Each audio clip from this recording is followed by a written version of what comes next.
All right, good morning, everybody. Good morning. Thank you so much for coming to kick off the Western Region Conference right here on a topic that I think is very, very important to all of us, to our businesses, to our partnerships. And that's what we need to spend the next 90 minutes talking about, is rethinking distributor-manufacturer relationships in the age of rapid innovation. We've just concluded about 12, a little bit more than that, 12, 14 months of research on the topic. So I'm just real excited to be able to share this with you and to hopefully drive some significant conversation around this topic. In fact, gentlemen, ladies, I would like to do this right now. I'd like to set the bar very, very high for the next 90 minutes that you and I are going to spend together. And what I am going to strive for over the next 90 minutes is that these 90 minutes are going to be the most important and the most transformative 90 minutes of your entire 2016. That's what I'm going to shoot for. That's what I hope the conversation is going to drive, the type of thinking that can transform the relationships and the partnerships for the better in our businesses and in our organization. Is that all right with you and I if we strive for that? Is that okay? So let's do that. Now, to get started, if you don't mind, I saw some of you coming in, taking a look at what I call my manifesto. Over the last 2 years, I've been studying. In fact, 2 years ago, the National Association of Wholesalers asked me to conduct the first and only research project on the state of innovation throughout wholesale distribution. What came out of that is a book that was published last September titled Innovate: How Successful Distributors Lead Change in Disruptive Times. You tie to that the last 12, 14 months of research we've done with the NAED in terms of reimagining partnerships between distributors and manufacturers. I had to sit back and ask myself, Dirk, what have you learned through these two research projects? Dirk, what has come out of that? Can you put what you've learned in those two research projects onto one page? And that's what you see in front of you. I think it's important for you to know that the biases I have, and I have biases, that the biases I have, that the perspective I'm going to bring to you is found 100% in those 34 statements. So what we are about to explore has a foundation of belief, some biases based on those 34 statements. Does that make sense? And it's important that you know that as we go through this. Now, I see some of you taking a look at those 34 statements, that manifesto. And I'd love to begin by just asking you, as you look at some of these core fundamental beliefs that I have, do you see anything on here that you believe with, that you believe in? That you could look at this and say, hold on, Dirk, that's not your belief, that's what I believe. That's who I am. Yeah, I believe that as strongly as you do, Dirk. Is there anybody in the room that has one of these jumped out at you and said, you know what, yeah, I agree with that, 100%. Anybody? Sir, which one, if you don't mind? Status quo is the enemy. Tell me why status quo is the enemy is resonating with you so strongly. Because the dinosaurs died. They do, don't they? History has proven that dinosaurs die. And if we are continually pulled back, to what worked in the past that might not work in the future, we might end up in the same fate. Thank you. So status quo is the enemy. Anybody else? One that stand out for you, please. Innovate or become irrelevant. Who said that? I'm sorry, where'd that come from? Sir, innovate or become irrelevant. Why does that resonate with you, please? If you don't do something, somebody else will.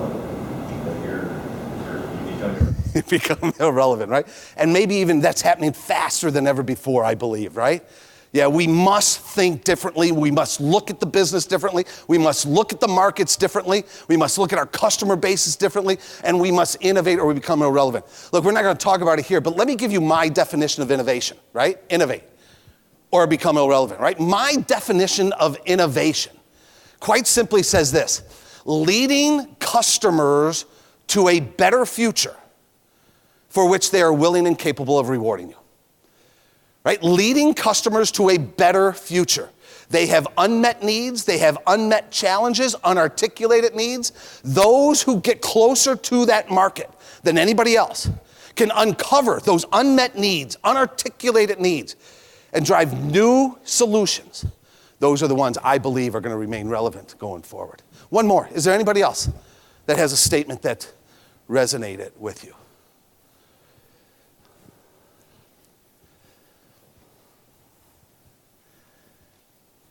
Anybody?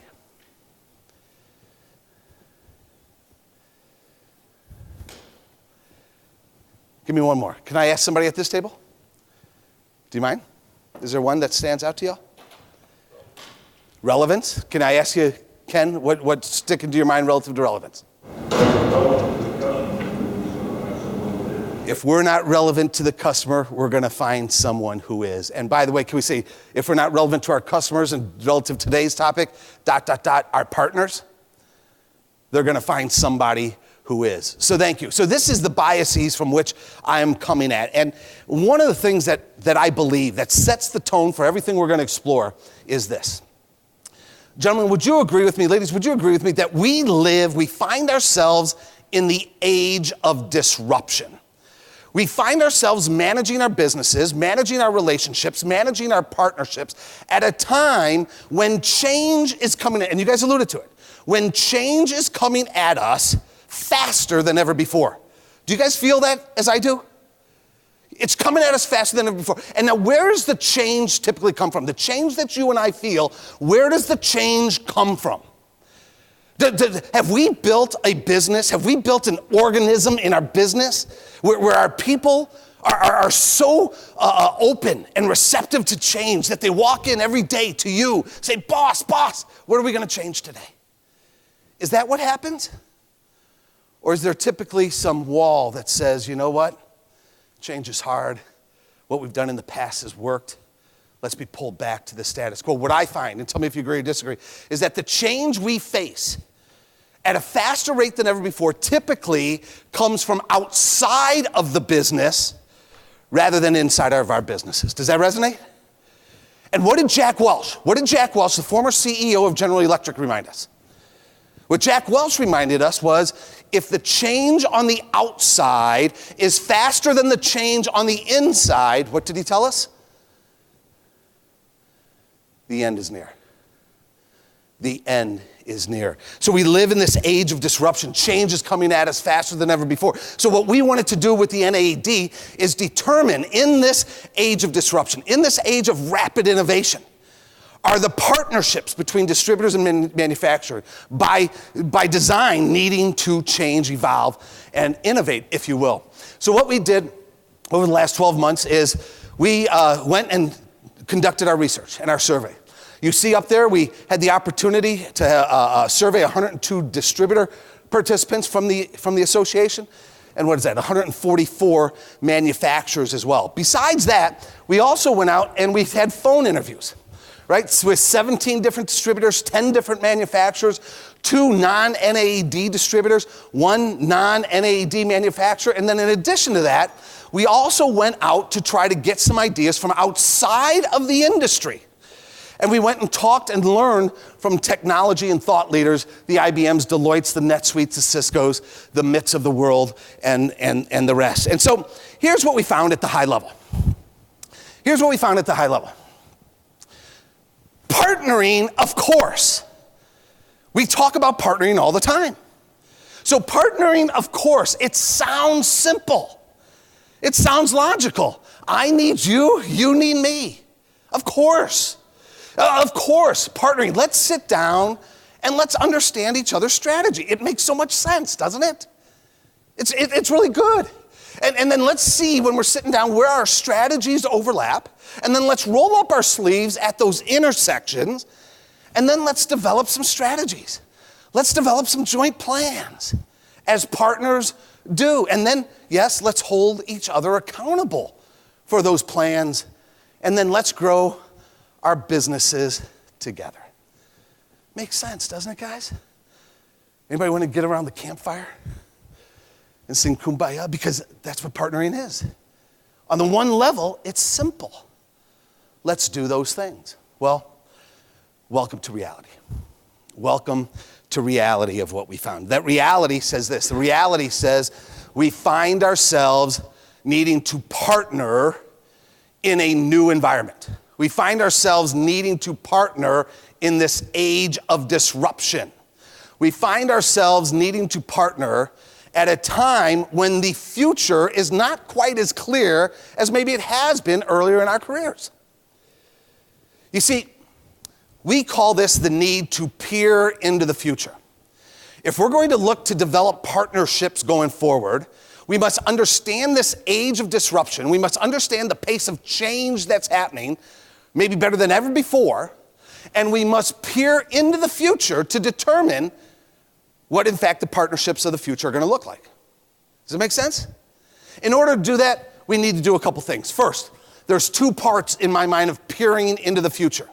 The bottom half is where we look at these systemic, these foundational shifts that we'll talk about in just a second.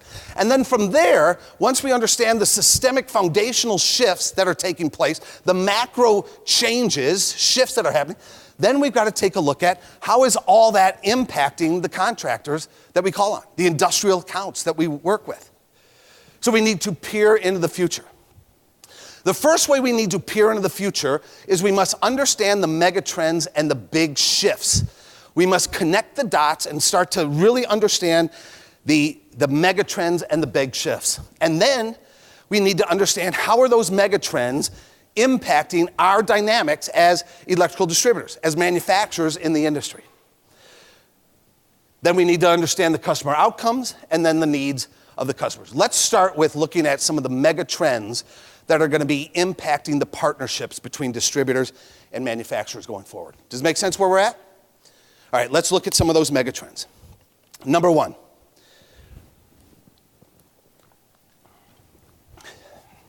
there's a great organization out of New York City by the name of Inferential Focus. And they've published this report titled The Big Shift Plays Out. Now look at the name of the report. The Big Shift Plays Out. And the subtitle is A Restructuring of the Economy and Its Effect. And their premise is this. Their premise is the economy that you and I find ourselves in a leadership position is not the same economy that we were leading 10 years ago. The shifts they are talking about are not the normal ebbs and flows that we've had to get through our careers in the past. Look at the words, foundational, systemic, tectonic shifts. A $39 oil. Watch what happens in today's world. The smaller the world is. Just 6 months ago, and the conversation continues to go on, the Chinese economy starts to soften. It's only growing at 7% now, right? But it begins to soften. And that softening now reverberates to you and I in Springfield, Missouri, to you and I in Fargo, North Dakota. And look, as that Chinese economy starts to soften, the rest of the world, that's you and I in electrical distribution, you and I need to get used to this new normal.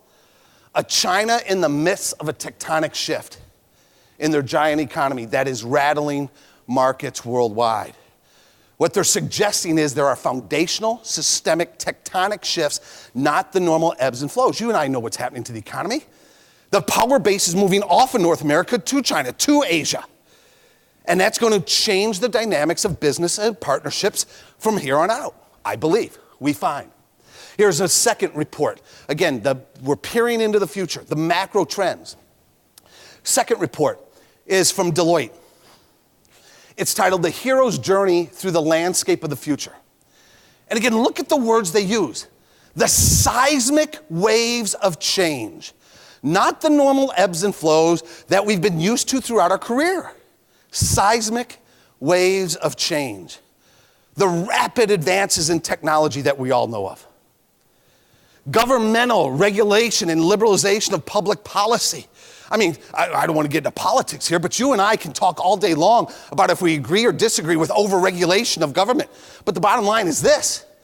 Do we really believe over-regulation by government is going to go away anytime soon? No, it's probably going to Speed up.